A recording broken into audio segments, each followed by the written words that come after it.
اعوذ باللہ من الشیطان الرجیم، بسم اللہ الرحمن الرحیم۔ آپ دیکھ رہے ہیں دین کی آواز 01۔ میں ہوں مخدوم بلال اور آج ایک بہترین سبق آموز اسلامی سٹوری سنانے والا ہوں، اور ویڈیو کو سکپ مت کیجیے گا، پورا دیکھیے گا۔ جلدی سے لائک، شیئر اور سبسکرائب کر لیجیے اگر آپ اس چینل پہ نئے ہیں تو، اور اگر آپ اس چینل پہ ہمارے ویورز ہیں، پہلے والے ویورز ہیں، تو آپ اس ویڈیو کو لائک شیئر ضرور کرنا ہے تاکہ یہ سبق آموز سٹوری باقی لوگوں تک پہنچ سکے۔ جی تو چلتے ہیں اپنے ایک اسلامک ٹاپک کے پاس، اور اس ٹاپک کے ساتھ ہی میں آپ کو یہ بتاتا چلوں کہ اس میں ایک سبق یہ ہے کہ اس ٹائم منتخب کیے ہوئے صحابہ کرام حکمران تھے، اور دور حاضر میں بھی آپ دیکھیں گے کہ اس دور حاضر میں بھی حکمران ہیں، وہ رسول اللہ صلی اللہ علیہ وآلہ وسلم کے منتخب کیے ہوئے حکمران تھے اور حاکم تھے۔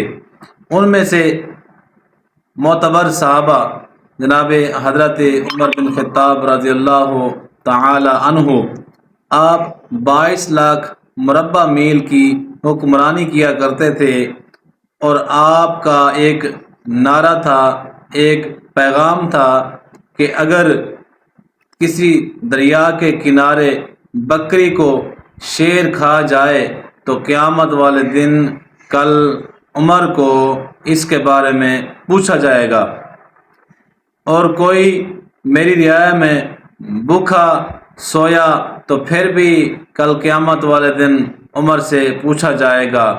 اور اس وقت کوئی کسی کو تنگ نہیں کرتا تھا، نہ کوئی کسی کا حق کھاتا تھا، اور شیطان جب دیکھتا تھا جس راستے سے عمر آ رہا ہو رضی اللہ تعالی عنہ، تو شیطان اپنا راستہ بدل لیتا تھا۔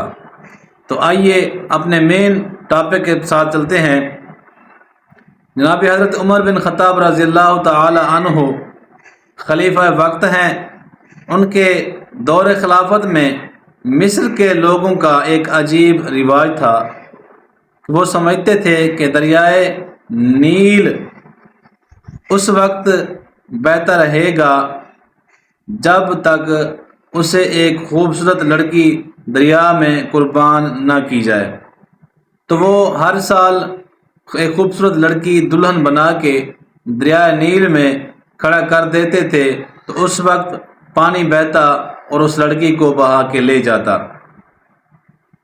جب مصر کے گورنر حضرت عمر بن خطاب رضی اللہ تعالی عنہ کو بتاتے ہیں، اس رسم کے بارے میں بتاتے ہیں، تو جناب حضرت عمر بن خطاب رضی اللہ تعالی عنہ نے فرمایا کہ دریائے نیل پھر لڑکی لے گا، دلہن بنے گی، پھر یہ دریائے نیل بہے گا، ایسا ہو نہیں سکتا کہ عمر کے ہوتے ہوئے دریائے نیل کی یہ مجال۔ جناب حضرت عمر بن خطاب رضی اللہ تعالی عنہ نے اپنے ایک ساتھی کو ایک کاغذ کا ٹکڑا لکھ کے دیا اور پیغام دیا، جا کے اس دریا میں پھینکو۔ لوگ سوچنے لگے کہ کاغذ کا ٹکڑا دیا ہے، خط دیا ہے، اس میں کیا لکھا ہوگا؟ تو لوگ سوچنے لگ گئے، تو اس میں خط لکھا تھا، جناب حضرت عمر بن خطاب رضی اللہ تعالی عنہ نے فرمایا، اگر تو اپنے اختیار سے بہتا ہے تو ہمیں تیری ضرورت نہیں، اگر تو اللہ کے حکم سے بہتا ہے تو ہم اللہ سے دعا کرتے ہیں کہ وہ تجھے جاری رکھے۔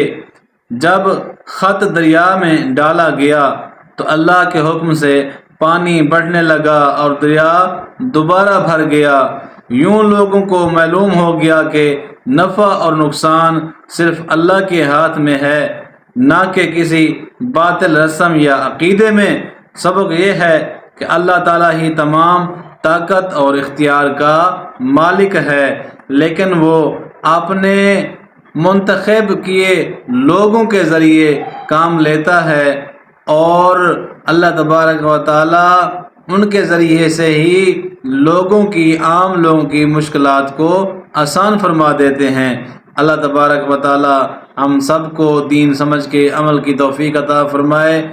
اور ویڈیو اگر اچھی لگی ہو تو اس کو لائک ضرور کیجیے گا۔ اگر ابھی تک آپ نے سبسکرائب نہیں کیا تو جلدی سے ویڈیو کو لائک کر کے شیئر کر کے یوٹیوب چینل کو دین کی آواز 01 کو سبسکرائب کیجیے اور ہمارے ساتھ جڑے رہیے۔ اس طرح کی بہترین آپ کو اسلامک تاریخی کنٹینٹ ملیں گے۔ اللہ تعالیٰ ہم سب کا حامی ناصر ہو۔ والسلام۔